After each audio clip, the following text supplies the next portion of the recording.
I have absolutely no self-control. I started 2026 by reading 13 books in January, and honestly, it was a total emotional car crash. We're looking at an average rating of 3.2, which honestly is just like a participation trophy.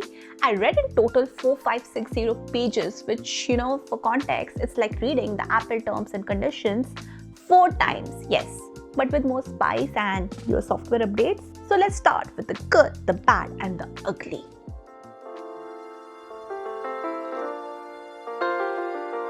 We start off the first book with King of Wrath by Anna Huang. Now, this was the first book that my husband ever gifted me, and that too, he gave it to me on the day he proposed. The reason was that just because it has a ring on the cover. Men are simple creatures, what can I say? But honestly, he nailed it. This is a billionaire romance involving an Italian, grumpy, ruthless main character and an arranged marriage. And I absolutely ate it up. Is it reinventing the literary wheel? No, never. But it delivers exactly what it promises. It has that, he has eyes for no one else but her energy. And I love those sort of vibes.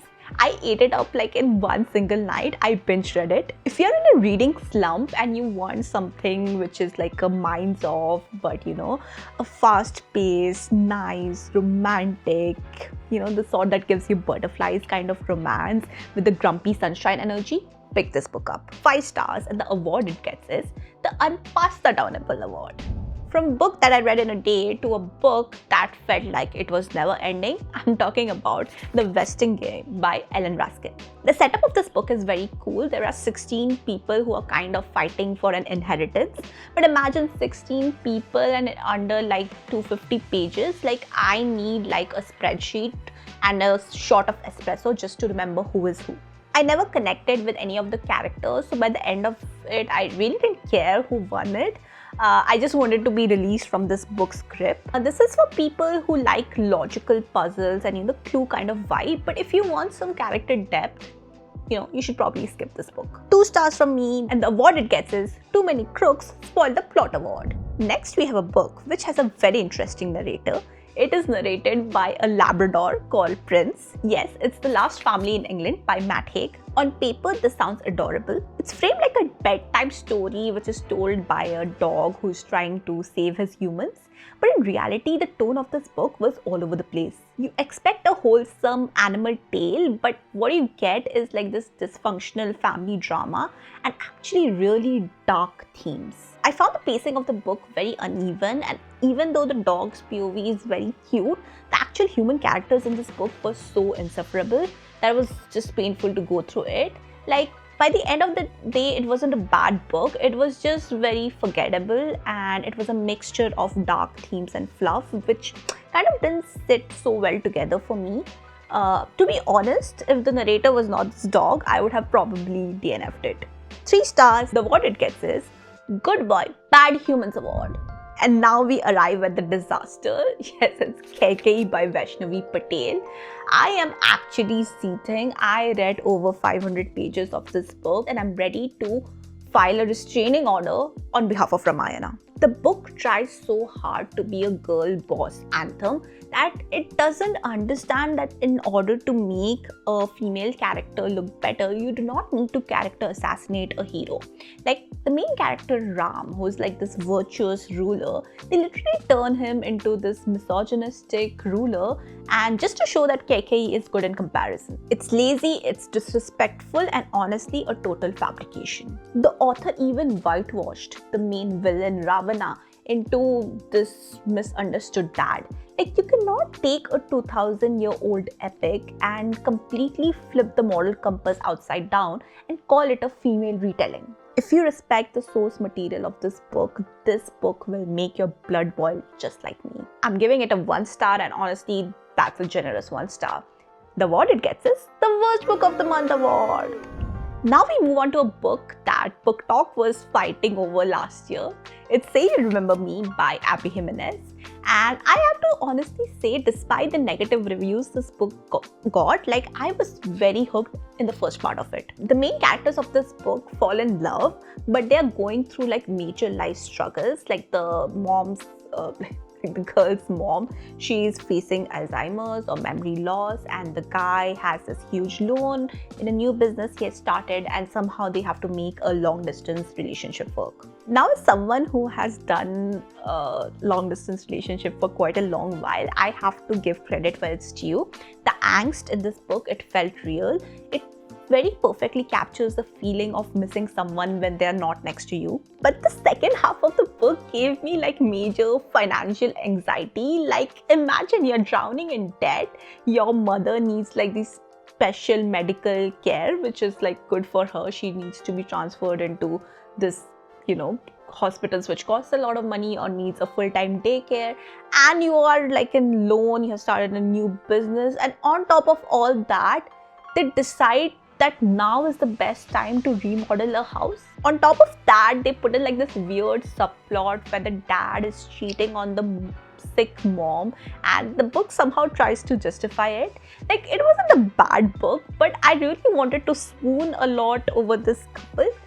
But I was just like filled with anxiety at their financial decisions throughout. Pick this book up if you want a tearjerker and budgeting skills don't bother you. But for me, this is never a happily ever after my bank balance would agree with. 3 stars. The award it gets is please hire a financial advisor award.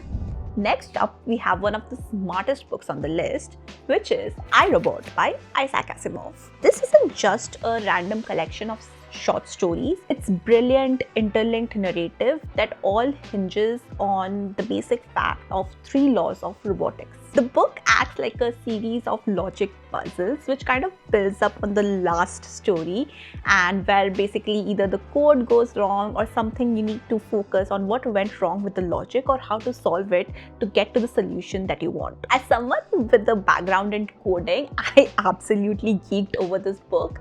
Like, the author of this book does this brilliantly. He takes these dry, boring concepts like debugging, testing, and he turns them into mysteries without being too technical. It's intelligent, it's thought-provoking, and it features a robot who becomes somewhat of a cult leader.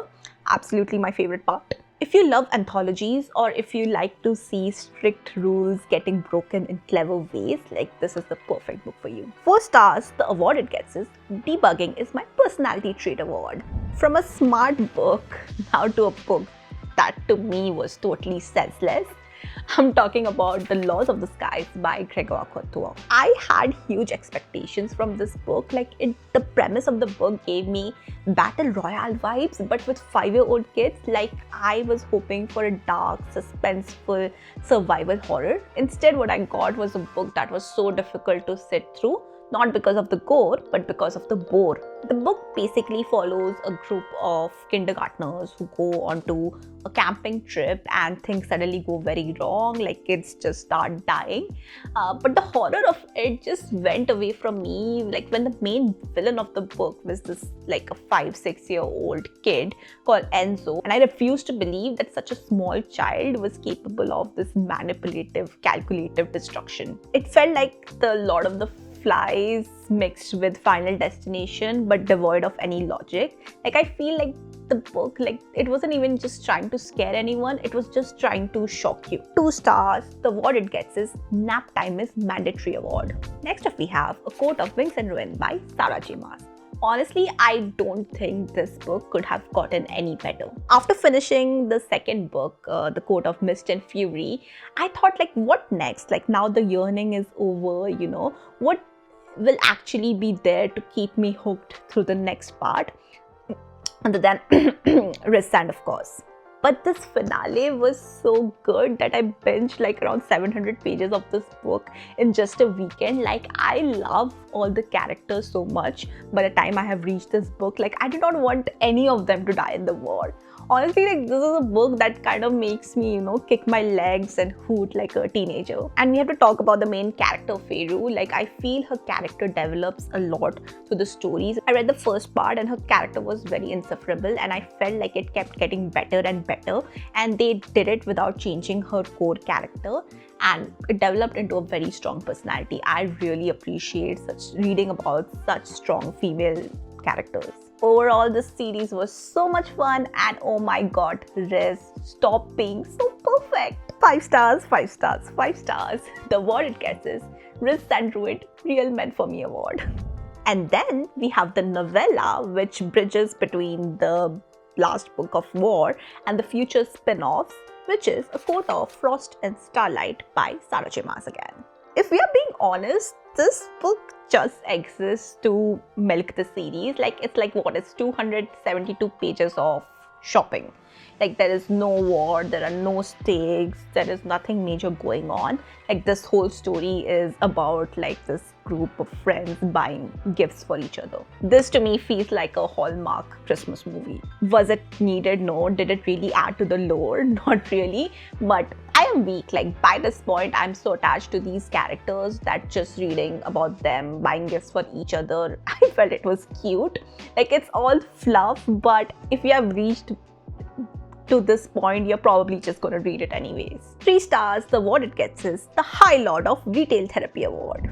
Next up is A Bookshop of One's Own by Jane Shumley. This is a memoir about the women who founded this legendary feminist and lesbian bookshop. The premise of the book is incredibly inspiring. Like, it talks about the politics, the homophobia, and the various struggles like these women had to go through just to keep the doors open. This is a vital piece of history for the LGBTQ community. However, while the story is very important, I felt the book itself, the writing itself, wasn't very engaging. Like, at points, even though it was inspiring, like, it just felt like a task to finish this book. 3 stars, purely out of respect for what it represents and the history of this bookshop. But honestly, I felt the delivery of the book was quite dry. The award it gets is Inspiring but Tiring Award. Next up, from the queen of popcorn thriller, we have The Intruder by Frida McFadden. Now picture this, you're alone in a cabin in a hurricane. The roof is shaking, the lights are flickering, and outside your window, you notice this teenage girl who is covered in blood and holding a knife. The hook of the book is brilliant, and it kind of divides itself into 2 subplots, and both of them are equally interesting to read. I listened to this in audiobook, and I have to say the narration is great. But here is the problem. I kind of guessed every single twist. I saw them from miles away. And also, I feel like there's a problem with Frida McFadden books I have seen in recent times. Like, the characters are kind of, the way they act are devoid of logic. Like, they weren't really acting like people in danger. They were just acting like puppets who were made to act a specific way just to make the plot of the book work. Like, if you're new to thrillers, like, it's fast bingeable and you will love it. But if you have read like more than 2-3 thrillers, you would have guessed everything by the midway point. 3 stars, the award it gets is the Hurricane of Bad Decisions Award. Next up we have This Is Where We Talk Things Out, Caitlin Mercier. If you want to feel uncomfortable for an hour straight, pick this book up. Like, this book is just 93 pages, but it delivers a punch that feels so much more heavier. The story follows a daughter who kind of goes on this bonding trip with her estranged mother to a cabin which is in the middle of nowhere. I don't know what's up with cabins in the middle of nowhere. Like, nothing ever good happens there, right? From the very first page, you can sense the manipulation. Like, the narrator, the daughter, you cannot put exactly a finger on what is wrong, but there's this sense of unease that you feel throughout the story, which kind of builds and builds and builds. Starts off with like these small comments, and then slowly, it turns into a total psychological horror nightmare. It gave me total Sharp Objects vibe. If you love the creepy, suffocating atmosphere of sharp objects, or if you just like psychological thrillers which will make you question your own sanity, read this book. I finished the book in one sitting because honestly I was too stressed to put it down. 4 stars. The award it gets is the Mother of All Nightmares Award. And we're ending the month in a massive high note. I'm talking about Sundial by Catriona Ward. I have to admit that the plot of this book is a bit extra, like it's not really grounded in reality. But if you accept for what it is, like, you will understand that Catriona Ward has carved out a fantastic psychological thriller. Like, I honestly don't know how she comes up with all these ideas. Like at its core, it's about a dysfunctional family, and I have to say, like, this is one of the best I have read in this genre. The plot twist of this book was so good. Like, I had read her Last House on the Needless Street, and I love that book. Like, that's still my favorite, but this is a very, very close second. The story of this book is so unique that if I feel like if any other author was handed down this plot, they could have probably made it very boring or very weird. But what, like, she does a complete justice to it. And what is it about creepy kids that makes me happy? I don't know. I love this book, and if you're looking for a thriller which is very different from what is available in the market, you need this in your life. 5 stars, 5 stars, 5 stars, and the award it gets is Best Book of the Month award. And that is a wrap on January. Let me know in comments below which was your favorite book of this month, and don't forget to watch my Rage video on retellings. Till then, have a great time. Good night. Bye bye. Shubh Ratri.